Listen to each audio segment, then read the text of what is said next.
Buenos días, yo soy el doctor Pablo Gabriel Bolea, jefe de trabajos prácticos de la segunda cátedra de Patología y Clínica Quirúrgica de la Facultad de Medicina de la Universidad Nacional de Tucumán.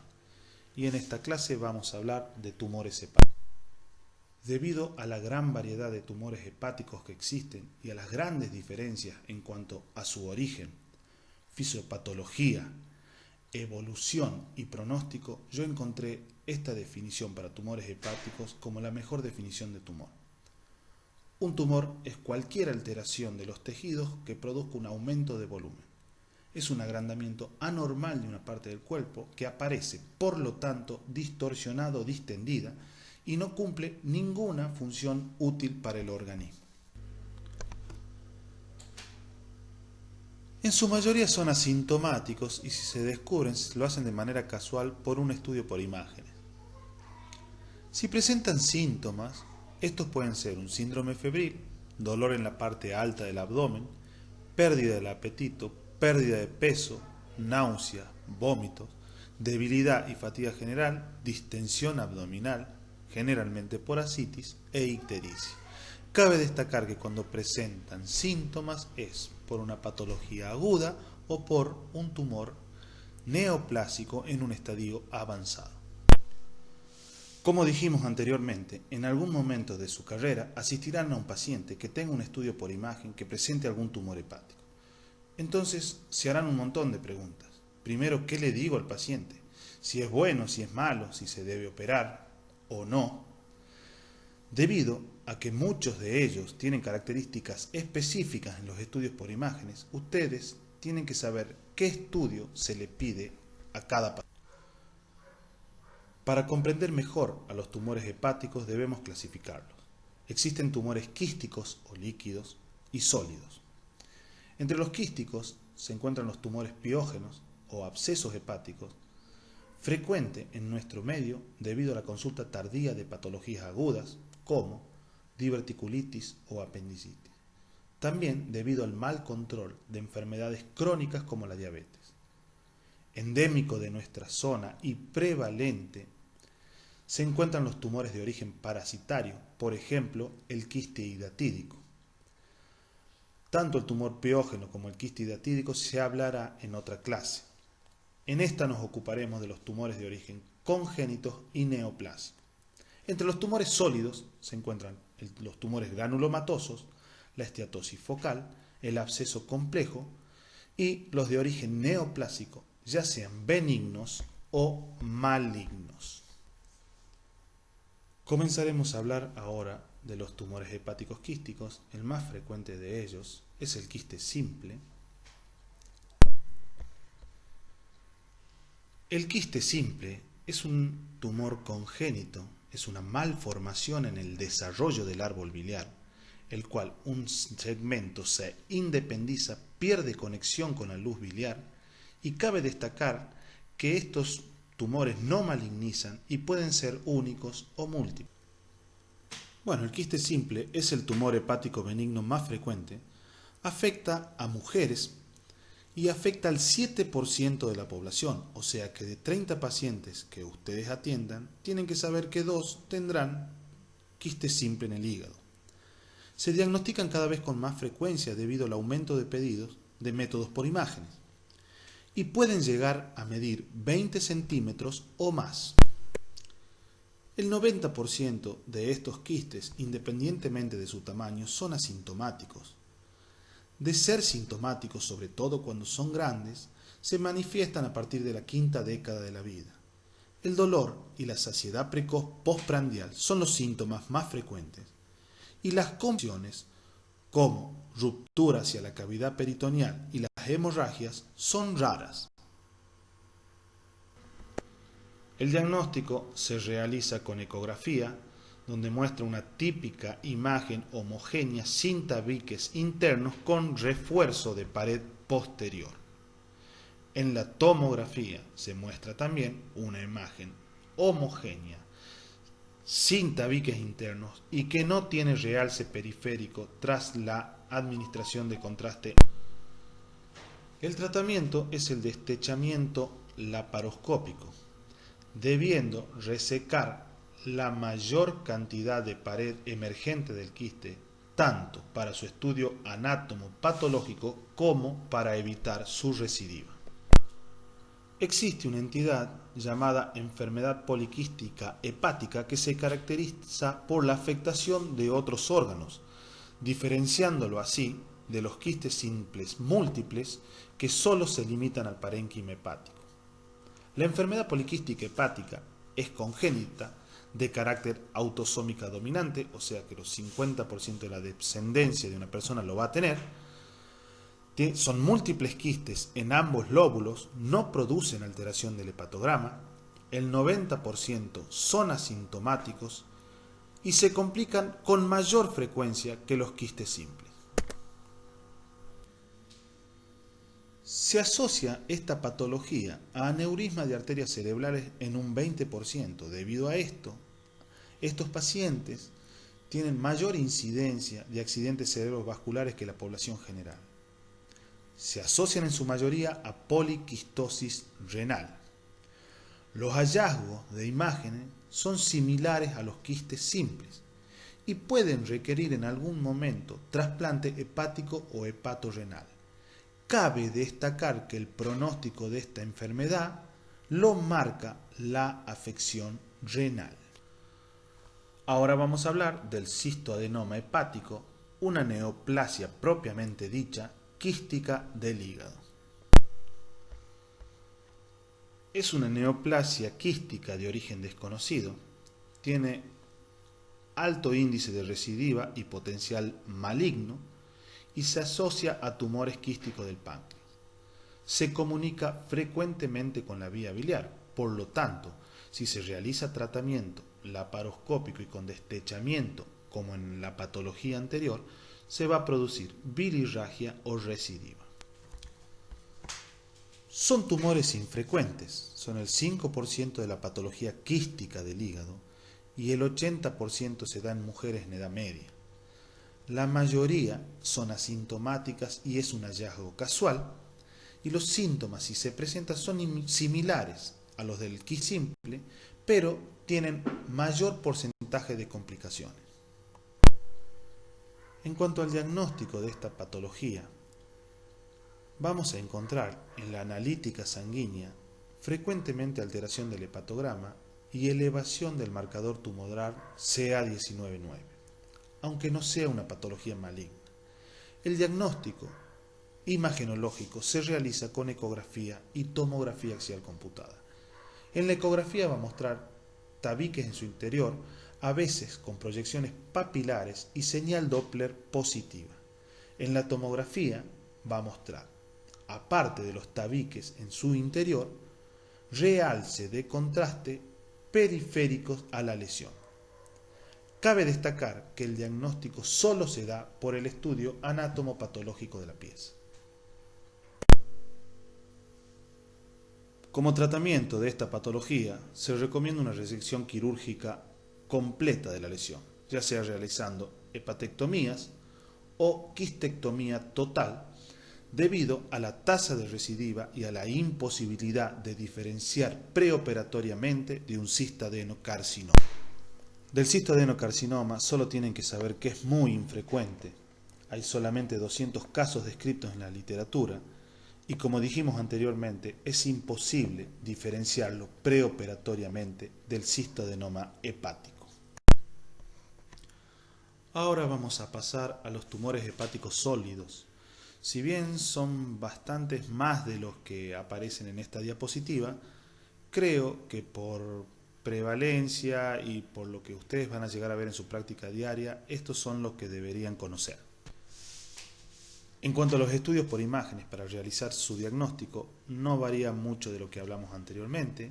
La ecografía es un buen método, sobre todo para tumores mayores a 3 centímetros, y mejor aún son la tomografía computada y la resonancia magnética. Cabe destacar que estos últimos estudios se deben pedir siempre contrastados y en las 3 fases: arterial, portal y venosa.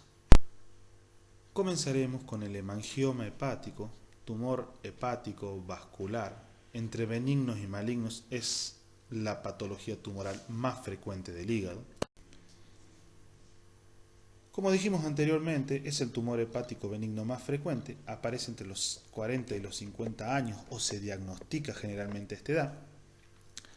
Generalmente son asintomáticos y las mujeres tienen una frecuencia más alta de tumores sintomáticos.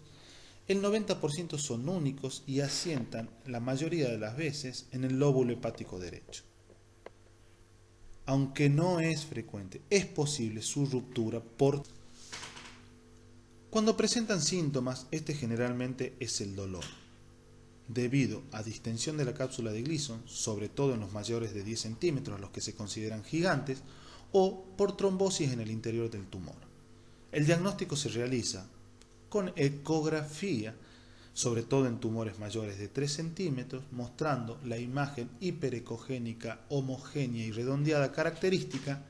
También se pueden realizar con tomografía y resonancia magnética. Estos últimos deben ser siempre estudios contrastados debido a la distribución, a su patrón de distribución característico del contraste de la periferia hacia el centro y de manera algodonosa. A la derecha de la pantalla se muestra una gamografía con tecnesio 99, estudio prácticamente en desuso.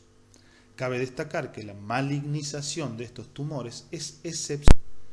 El seguimiento de esta patología se debe realizar con ecografía a los 3, 6, 12 y 24 meses.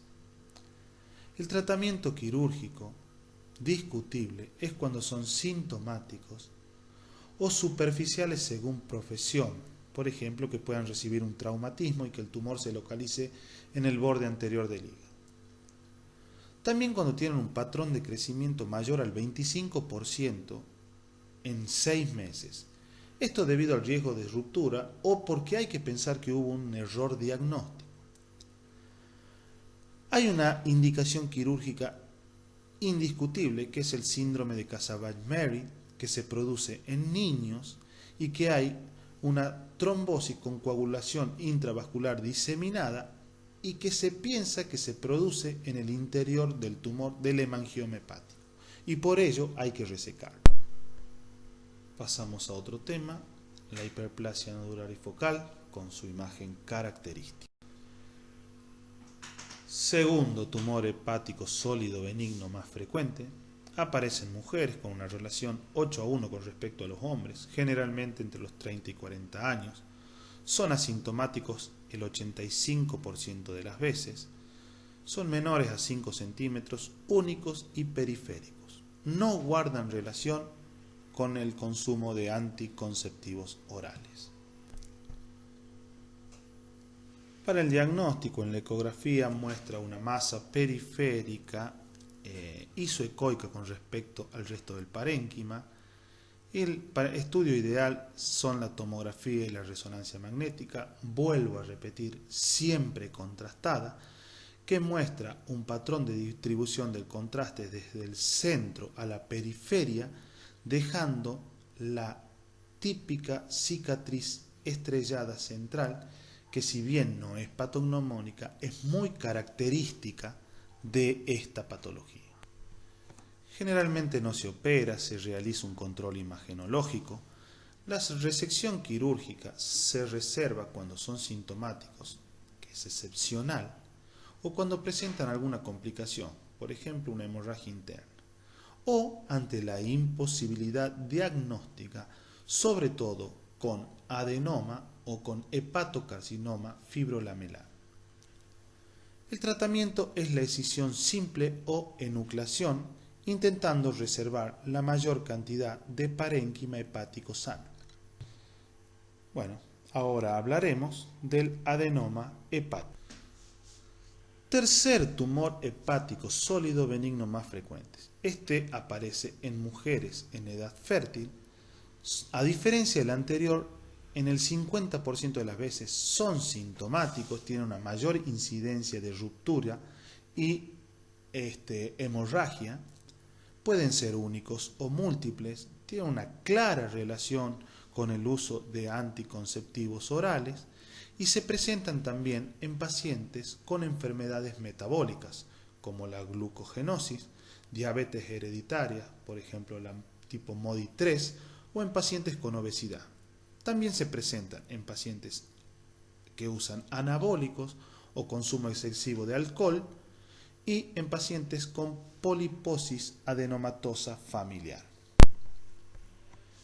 El riesgo de malignización es del 17% de mujeres y 50% cuando se presenten hombres, hecho muy importante en cuanto a su tratamiento.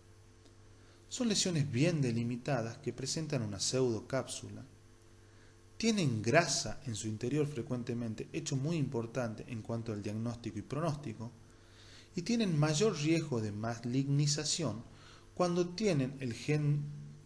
presentan el gen de la beta-cateína mutado o cuando son mayores a 5 centímetros.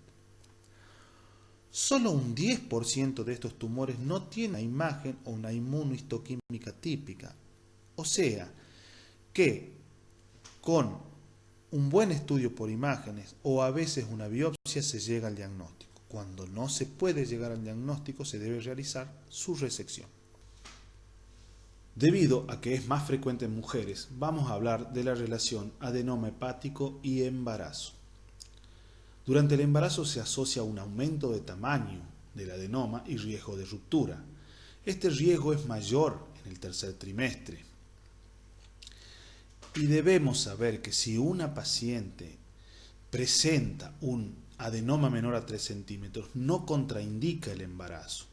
Y si presenta un adenoma mayor a 5 centímetros o menor a 5 centímetros que se complicó en un embarazo previo, se debe realizar la resección antes de buscar embarazo.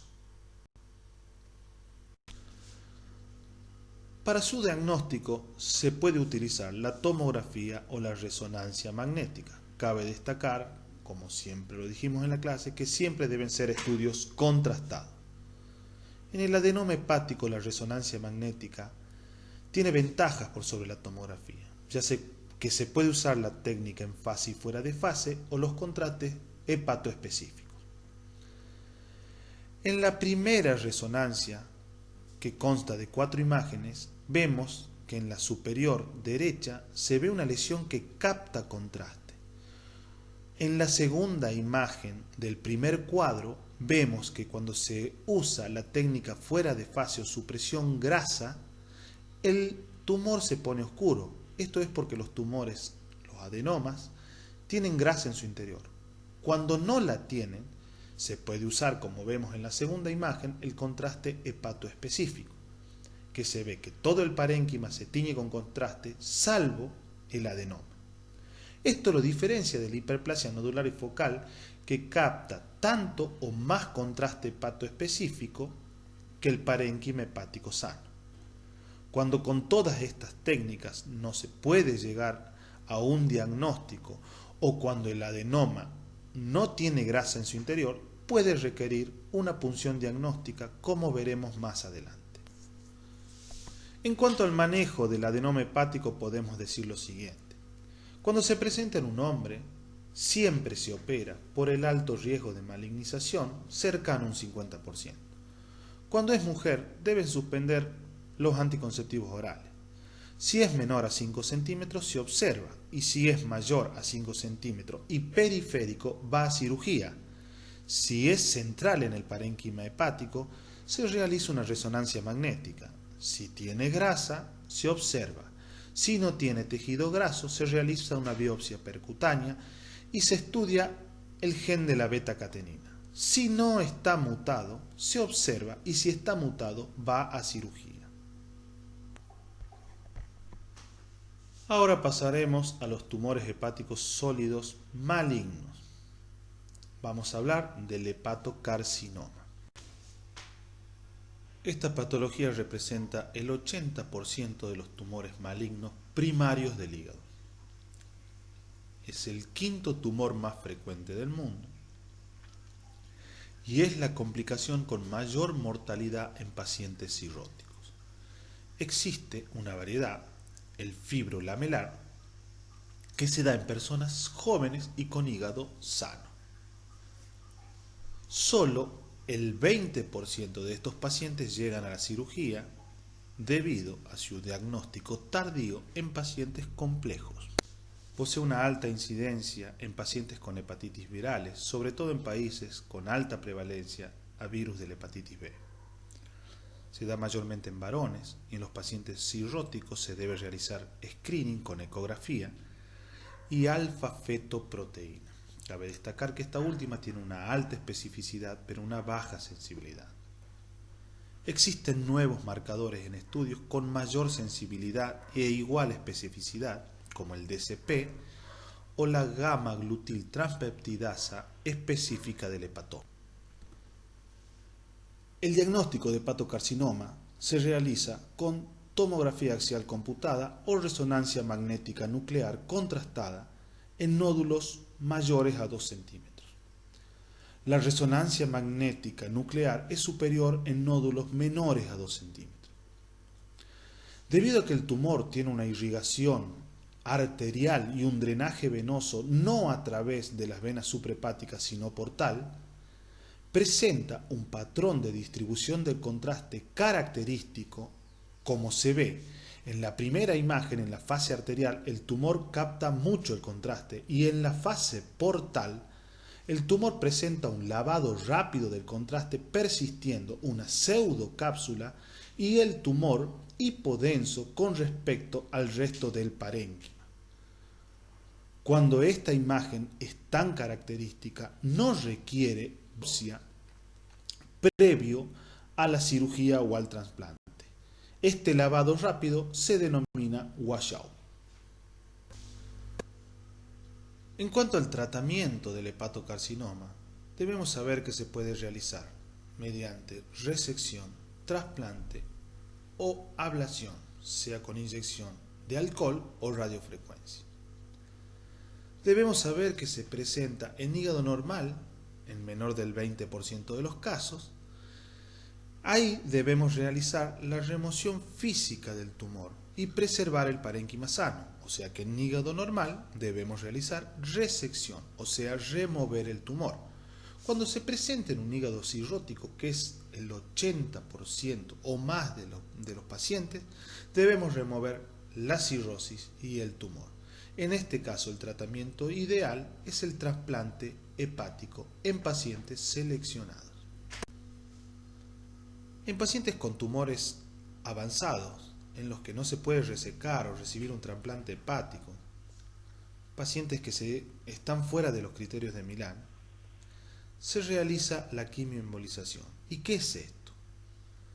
Se realiza una arteriografía selectiva y utilizando un material embolizante y radioopaco como el lipiodol, mezclado con un quimioterápico, la doxirubicina, se realiza la quimioembolización.